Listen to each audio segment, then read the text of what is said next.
Lowndes. Nice to see all of you. I hope you had a wonderful Father's Day weekend, but that's for the fathers in here, of course. And I was enjoying mine thoroughly. I apologize that we were disturbing the early meeting. We had no idea there was something going on at 5 o'clock, so I hope that wasn't too much of a bother.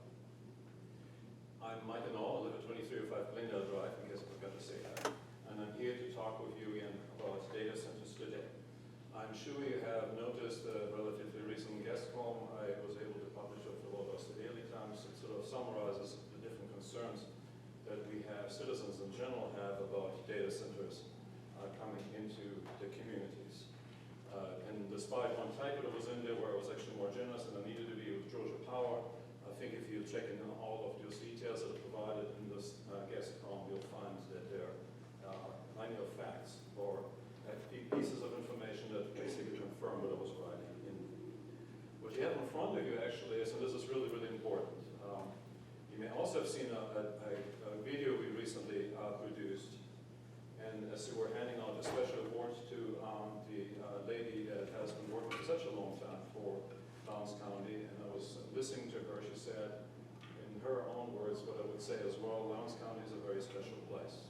We have a very special community. It's about family, it's about the environment, it's about how we treat each other, and it's worth protecting. It's basically the essence of the message that we created with our video fairly recently. I also had to take note recently as I was looking through some of the pieces of information that are available online. This kind of came up indirectly with the comments that were made earlier by two of you. We need to really be more prepared when it comes to should there be a data center coming.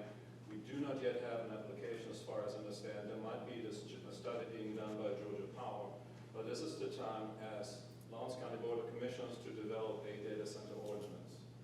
Regardless of where we might or might not have a data center, regardless of what will happen in the next 2 months, for all of us, it is in our best interest that we have a strong data center ordinance in place.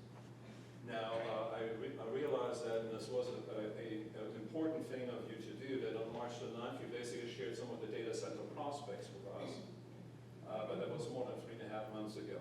So I would like to know where we are with the data center ordinance. It addresses these kinds of things that are listed also on the outline that you have in front of you. In regards to the minimum distance that a data center should have to any kind of residential building, school, hospital, or park. In regards to the vegetation buffer that is created.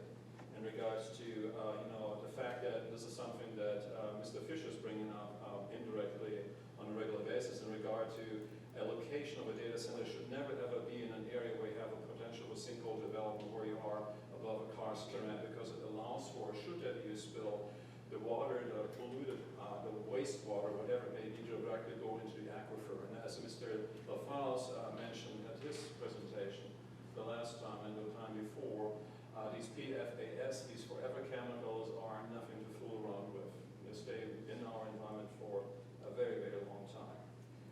In those requested entities for the data center ordinance, we are also referring to such things as, so when it comes to maintaining existing night skies. And honestly, I've never heard the term foot candle before. It seems to be something that is used in the United States. In Europe, you use lux, or lumens per square meter.